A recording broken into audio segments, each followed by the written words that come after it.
हल्लाबोल भारत न्यूजमध्ये आपलं सर्वांचं स्वागत आहे। लोणावळ्यातील भुशी धरण परिसरातील डोंगरावर असलेल्या धबधब्यावर अंघोळीसाठी गेलेले 5 पर्यटक पाण्याच्या प्रवाहात वाहून गेले। यामध्ये 2 मुले 2 महिलांचा समावेश आहे। पोलिसांना दोघांचे मृतदेह आढळले असून इतरांचा शोध सुरू आहे।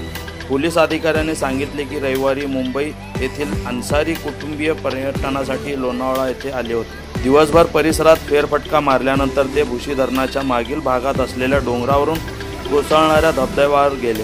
तेथे पाण्याच्या प्रवाहात अंघोळ करीत असताना 2 मुलांचा तोल गेला।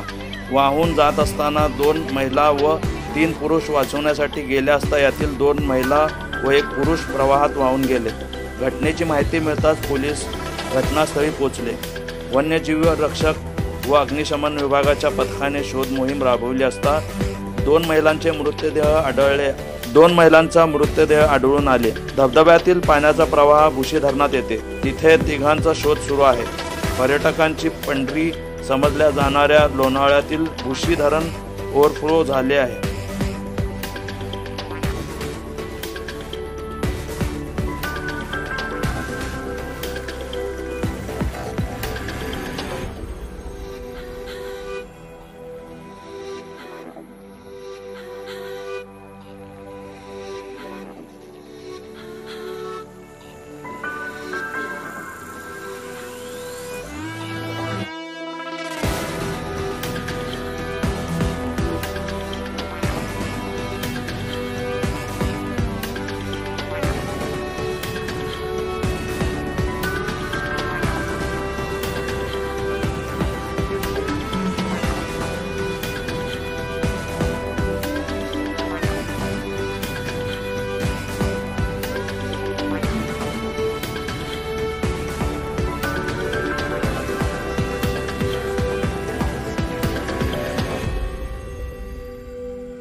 आपल्या शहरातील ताज्या घडामोडी पाहण्यासाठी हल्लाबोल भारत न्यूजला सबस्क्राइब करा आणि बेल आयकॉन प्रेस करा।